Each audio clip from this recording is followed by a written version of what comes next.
In the past 2 months, we've moved weapons and equipment to Ukraine at record speed. Drones, grenade launchers, machine guns.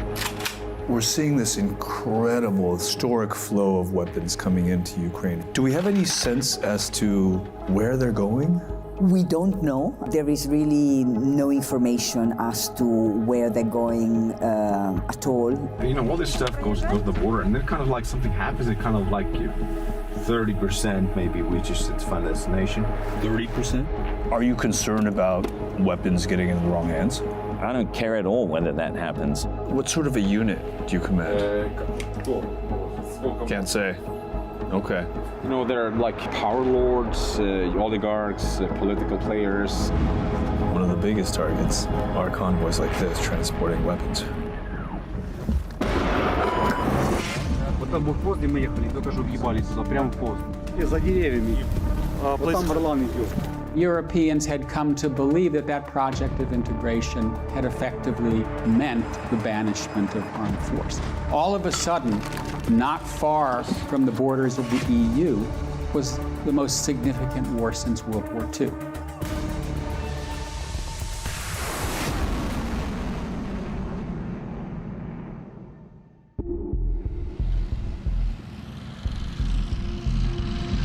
So this is a NATO exercise happening in Lithuania, which is effectively the eastern flank of the entire alliance, effectively the front line. And exercises like this have been happening for quite some time, but have taken on much greater urgency. Outside the borders of Ukraine, NATO countries are on alert as they strike a fragile balance between providing support to Ukraine and preventing a full-scale war between Russia and NATO. My intent for today is twofold. First, to see the successful integration of the German reinforcement troops we sent in March, based on the, of course, war in Ukraine. For me, it's absolutely clear Germany will remain committed, not only in the EFP business, but also in NATO. This admittedly feels like a little bit of a dog and pony show, almost like an open house or a showcase of all the weapons that are being purchased and sent into Ukraine. I think that we're arguably at the most dangerous point since the Cuban Missile Crisis. NATO is not directly at war with Russia, but a nuclear-armed Russia is at war with a NATO-armed Ukraine. And it's conceivable that that war could widen. We don't know. But this is a hot war, not a cold war. And that's why it makes it so dangerous. Ukraine and Russia have been at war since 2014, when Russia occupied Crimea, and Russia-backed separatists occupied the Donbas region of Ukraine. But the full-blown invasion in 2022 and the images of Russian tanks en route to the nation's capital of Kyiv shook the West to its core and galvanized the US and Europe to ship an unprecedented level of military aid to Ukraine.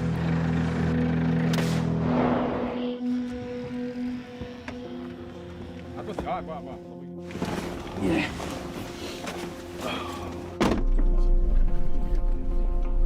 So how long have you been moving supplies into country? Since summer 2014.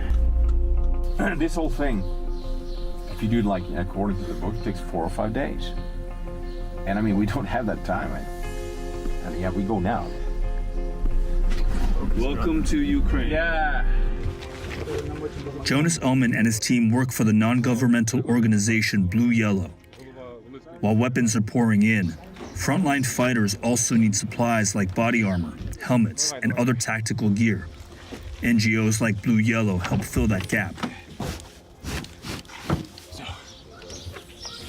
We're just a few feet from the border. As soon as we came into the country, the convoy is starting a series of drop-offs. This moment, there's a huge lack of body armor. We're handing out like maybe 20, 30, 50. They will just distribute it in their networks. Different units. Yeah. Frontline soldiers don't have body armor? Yeah. Sure.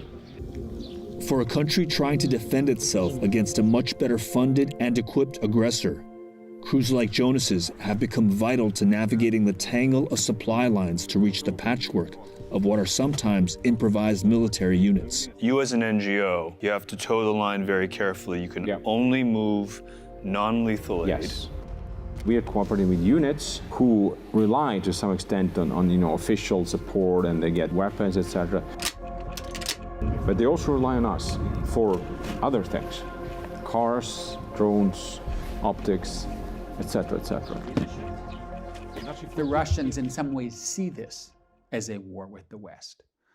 Ukraine is a proxy for the West, but at the same time, the Russians have been as careful as NATO in not widening the war. They have not chosen to strike against arms depots in Poland, through which arms are flowing into Ukraine. And that is not surprising in the nuclear era, because everybody knows that if you have a military conflict between two sides, both of which have nuclear weapons, you never know where the war is going to go. Jonas, can you help us with 10 night vision devices for a frontline combat unit defending Kharkiv? Go there and see what we can do.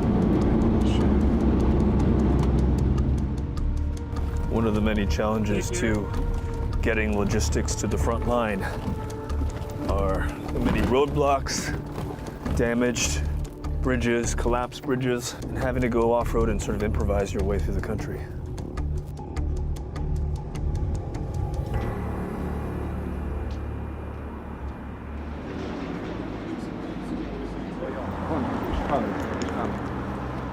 Короче, вот для тебя, Стёза, что там есть.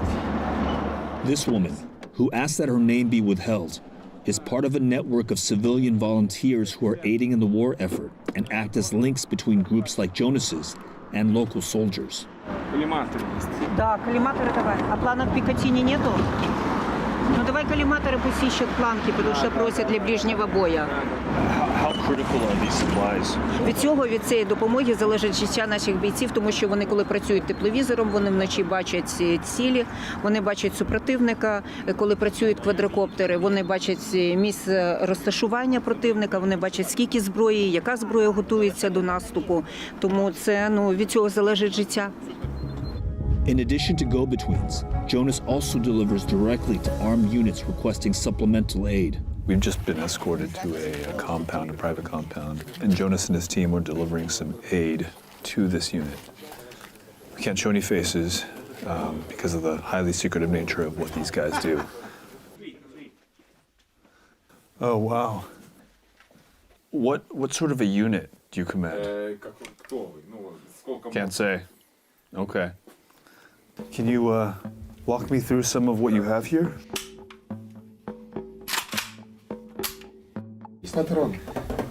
And then what do you have over here? Что-то такое?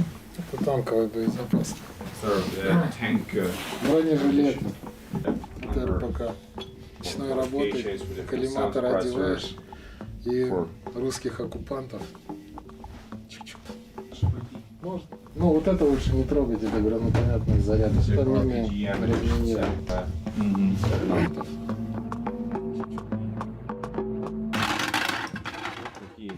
You're having to rely on groups like Jonas's to get some of the non-lethal aid? Есть форма, есть автомат. Есть пушки, снаряды и так далее. Но, допустим, есть автомат. Вот к нему нужен коллиматор, прицел. К нему нужен лазерный целеуказатель. Это все блеял. In a war where essentially all able-bodied Ukrainian men under 60 join the fight, weapons and supplies are making their way to almost anyone willing and able to use them. This is a war that has tapped into a lot of emotions. And that's why you have Americans, Europeans, others who are joining the fight. Many of them are ex-military. And so you have to show a certain amount of respect for those people who are volunteering, they're putting their lives at risk to help Ukraine defend its own freedom and sovereignty. Is there a downside to this? Yes, because once you get these paramilitary units, it's a more dangerous world where governments don't have control of what's happening on the battlefield.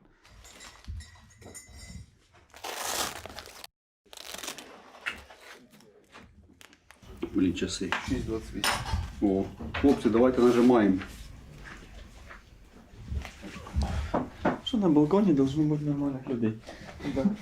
So right now we get weapons, get our armor, and we'll see what we need for this day.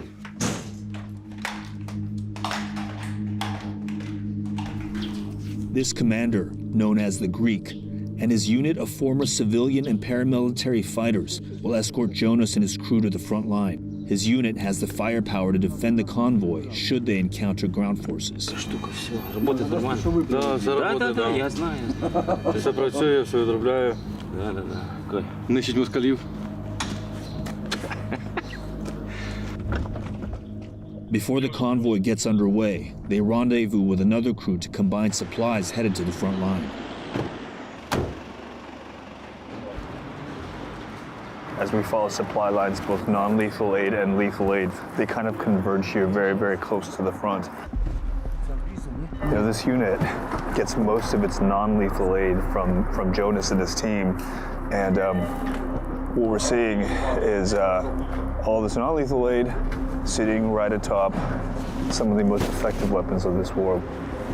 Це наше озброєння, яке прийшло з заходу. Це те, що передали джевеліни.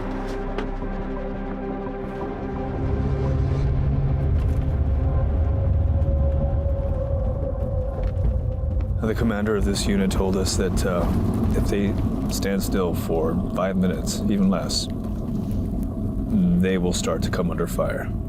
They've got to keep moving at all times, and one of the biggest targets are convoys like this transporting weapons. You're straight ahead. What did you say? I said straight ahead. Це на англійському, що я в Америку з тобою їду. Свободно. Seems there are checkpoints now, like every half kilometer to a kilometer.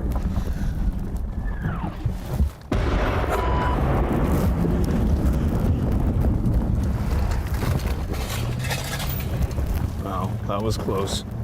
Как-то увидели нас. Понял, друже? Вот там блокпост, где мы ехали, только что въебали туда, прямо в пост. Actually see the artillery. Блядь. Чола, надо розсипатися по посадці. Я понял. Найдіть десничку, сховайтеся. От там Орлан йде. Out to the trees.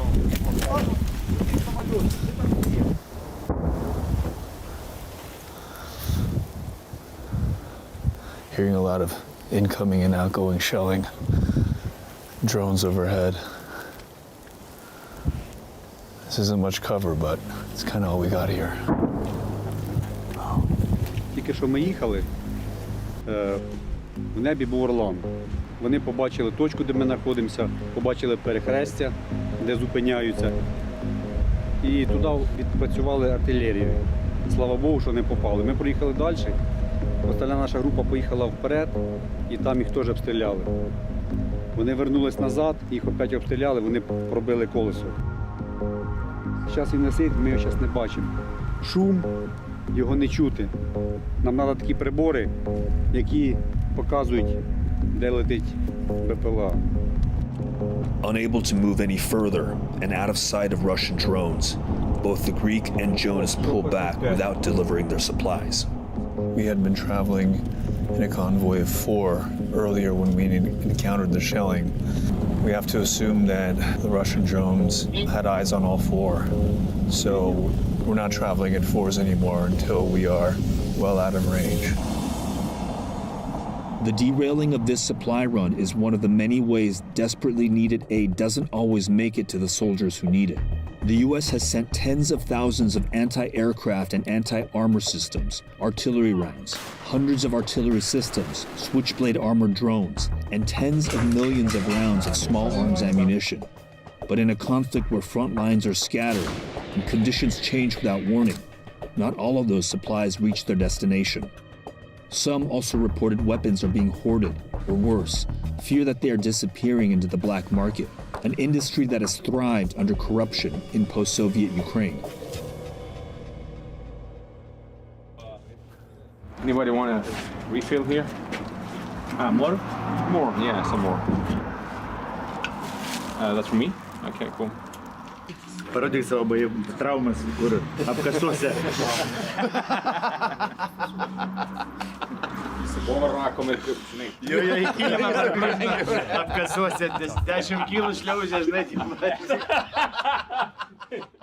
So you're cutting through bureaucracy, you're cutting through corruption. We're going around it. I mean, that's like, we are masters of, going around.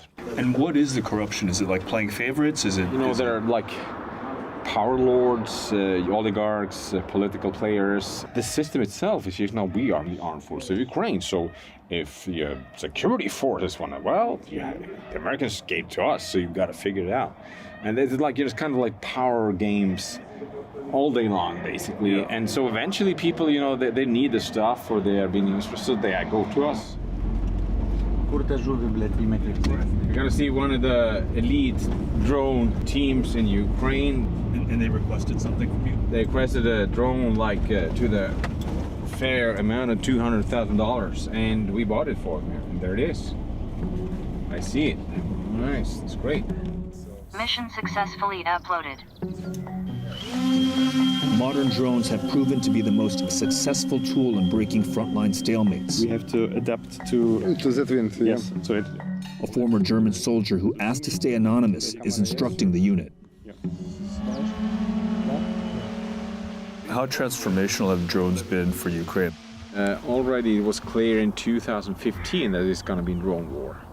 Meaning not like the Reaper level, drone Weaponized war, drones, yeah. but tactical drones for all kinds of purposes. I think I lost count how many drones we were putting here. Yeah. Anti-drone kit. Taking down drones very, very far away.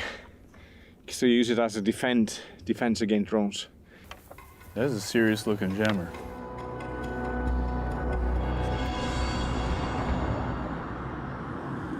If you provide supplies or logistics pipeline, you've got to be able, there's got to be some organization to it, right? The surprise isn't that, all this stuff isn't getting there. The surprise is that people actually expected it to.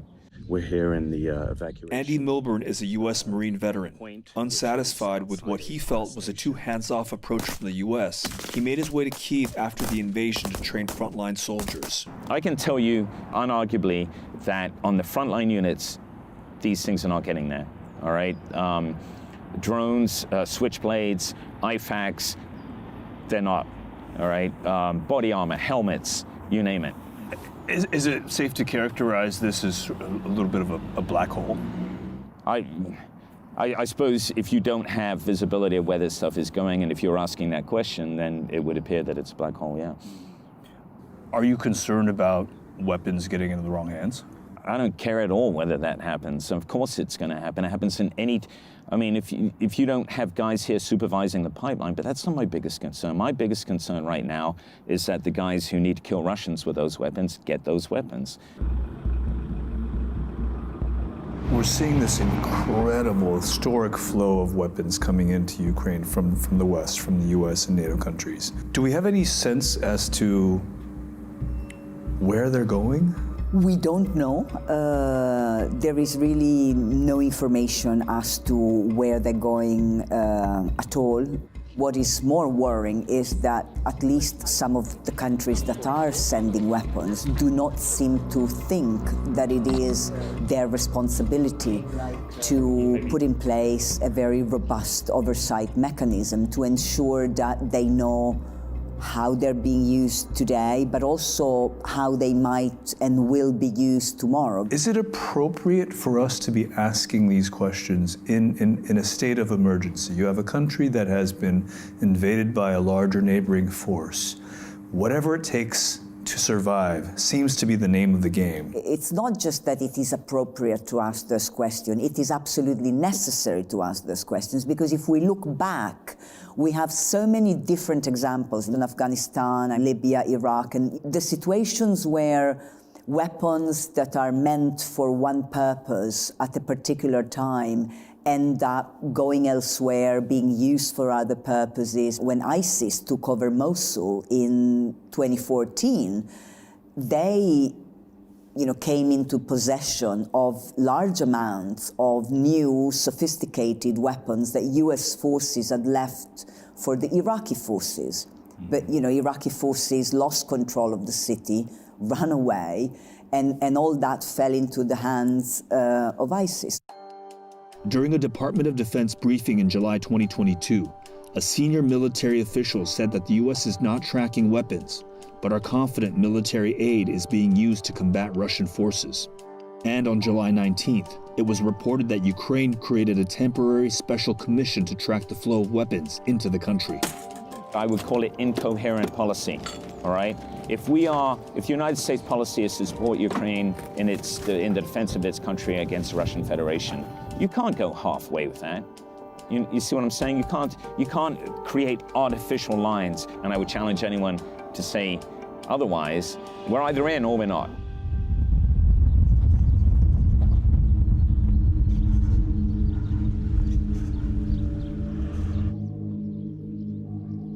We're now in the heart of the Donbas region, which is the most heavily contested part of Ukraine.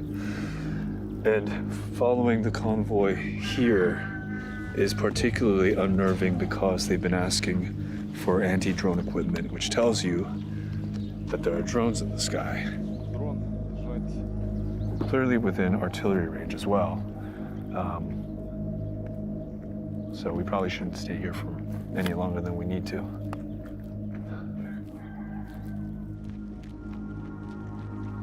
We are in the middle of nowhere. This is just Donbass. Who the f does such a thing?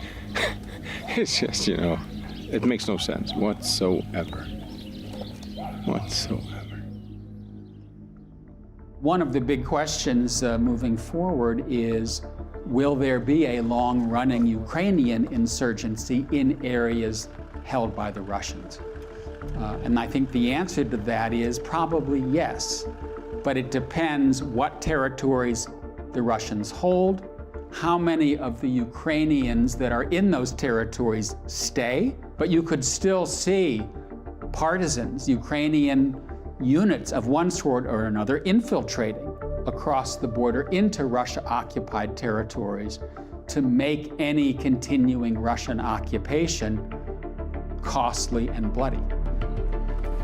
As we fuel Ukraine with so much of this, isn't there a danger that we're just creating the next insurgency, the next failed state? That's one of the reasons we have to win the war. I mean, if we lose the war, if we have this kind of gray zone, semi-failed state scenario or something like that, that's why we got to win. If you do this, you funnel lots of lethal resource into place and you lose. Then you will have to face the consequences.